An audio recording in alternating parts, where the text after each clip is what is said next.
낭중지추라는 고사성어가 있습니다. 이는 주머니 속의 송곳니라는 뜻으로 재능이 뛰어난 사람은 숨어 있어도 저절로 사람들에게 알려짐을 이르는 말입니다. 최근 잠실동을 보면 이 고사성어가 적절하다고 생각이 듭니다. 잠실동은 2020년 이래로 토지거래 허가구역으로 규제되어 있었습니다. 이는 실거주 목적 외에는 투자를 할 수 없는 가장 강력한 규제지역으로 묶여 있었던 것입니다. 잠실동 자체의 가치가 충분히 있었는데 규제와 정책으로 지속적으로 누르고 있었지만 그래도 그 가치는 인정이 되어 본연의 가치가 드러나는 현실에 도래했다고 보여지기 때문입니다.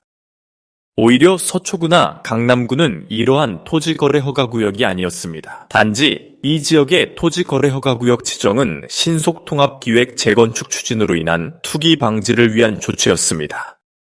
그것도 특정 재건축 지구를 중심으로 묶였으며 잠실동과 같이 법정동 자체를 획일적으로 지정한 경우는 아니었습니다. 5년 만에 풀인 규제, 잠실동의 새로운 기회. 이렇게 5년여간 토지거래 허가구역으로 묶여있다 보니 타 지역에 비해서 매수 수요 둔화와 거래 감소로 가격 또한 상대적으로 낮게 형성되었다고 볼 수 있습니다. 잠실동, 삼성동, 대치동, 청담동을 법정동 단위로 블록화해서 규제를 한 것은 국제교류 복합단지 개발을 위한 큰 프로젝트를 위해서 투기 세력을 근절하기 위한 명분이었다고 합니다. 그러나 서울시에서도 그간의 규제에 대한 연구 결과를 발표한 것을 보면 규제의 효과가 미미했다고 합니다. 그러니 더 이상 규제의 필요성이 없어서 지난 2월 13일에 최종적으로 아파트 지구에 대해 묶여있던 규제마저 완전히 풀어줬습니다. 이제는 이러한 규제가 없는 자유로운 상태에 놓이게 된 잠실동의 부동산은 새로운 변화의 기회를 맞게 되었습니다. 토지거래 허가구역 해제가 된 후에 나타난 잠실동의 현상을 살펴보겠습니다. 대한민국 많은 사람들의 관시 대상인 아파트, 잠실의 엘리트, 엘스, 리센츠, 드리즘을 선두로 호가가일 2억 상승하여 국민 평형 84제곱미터는 32억 선에 육박하고 있습니다. 물론 실제 거래가 일어난 것은 아닙니다. 혹자들은 일시적인 상황이고 다시 기존의 시세대로 환원한다고도 합니다. 그러나 그러기에는 이 지역의 입지와 거점으로서의 비중을 간과한 분석이라고 여겨집니다. 잠실동에는 국제교류 복합지구와 마이스 단지가 들어서고 이에 수반하여 수만 명의 상주 인구가 유입되는 강력한 호재가 작용하는 군불 효과가 있기 때문에 시세 상승이 일시적이라고 보기에는 어렵다고 보여집니다. 잠실동 빌라시장 드디어 제 가치를 인정받다. 또한 아파트뿐만 아니라 이 지역의 빌라 또한 그동안 상대적으로 저평가되었다고 여겨집니다. 여기에 대해서는 지역 현장에서 종사하는 저희가 잘 아는 사실입니다. 예를 들자면 작년까지 잠실동, 바로 오른쪽 인근의 삼전동, 석촌동의 투룸의 매매가는 3억대 후반에서 4억대 초반으로 실거래가 이루어졌습니다. 이에 비해 잠실동은 4억을 넘기기가 힘든 상황이었습니다. 그동안 규제가 있었고 이러한 규제로 인해 잠실동보다 잠실동 바로 인근의 삼전동, 석촌동에 대한 대체 수요가 늘어났다는 분석입니다. 현재 잠실동의 빌라 투룸 매매가는 3억대는 지난주까지 모두 거래가 되어서 자취를 감추고 지금은 4억을 다 넘어섰습니다.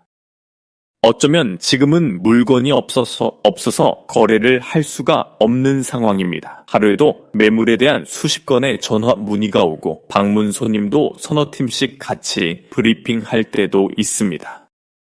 이러한 이유에는 토허제 해제와 일부 전문가의 긍정적인 전망이 수요를 자극했다고도 합니다. 이름 틀린 말은 아닐 것입니다. 이러한 현상들은 이 지역 미래 가치에 대한 팩트이니까 말입니다.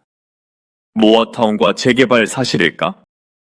그리고 또한 이 지역에 대한 지나친 과장된 정보도 있는 것 같아서 분명히 밝혀야 할 것 같습니다. 고객들의 문의 내용 중에 모아타운 동의율이 50% 넘었다는데 사실이냐, 재개발 동의를 받고 있다는데 50%는 넘었냐 하는 얘기입니다.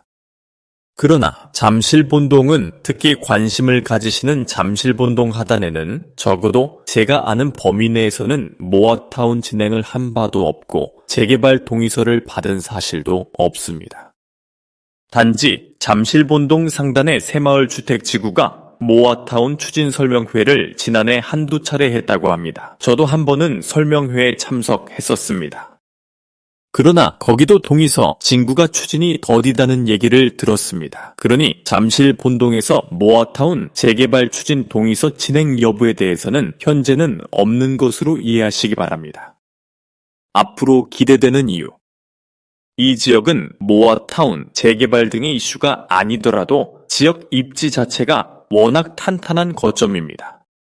첫째는 탄천을 건너면 삼성동, 대치동, 일원동이 포진한 강남이며 특히 대치동 학원가를 이용하기 위한 아파트 및 주택의 수요가 풍부합니다. 송파에서 강남으로 가기 위해 필히 거쳐야 할 관문이 바로 잠실동입니다. 둘째는 국제교류 복합지구 개발에 따른 최인접 지역으로 첨단 산업이 들어서는 입지에 맞지 않게 20 내지 30년 뒤처진 주택 문화는 유입될 수만 명의 상주 인구의 배후 거주 공간으로서 현재의 오래된 빌라가 첨단 산업의 인구를 임차인으로 끌어들이기에는 한계가 있습니다. 그래서 분명 수요층에 걸맞은 주택 문화도 어떤 시기든지 변화가 있을 것입니다. 문제는 시기이겠지요. 언제 될지 누가 알겠습니까?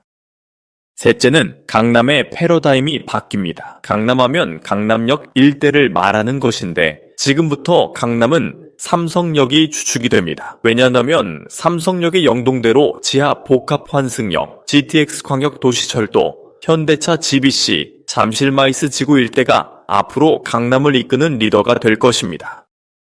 서울도시기본계획에서 서울도심, 여의도 영등포, 강남이 3도심 체계이며 이 중 강남도심의 중심은 삼성역 일대임을 서울시에서 명확히 밝히고 있습니다. 결론, 지금이 기회일까?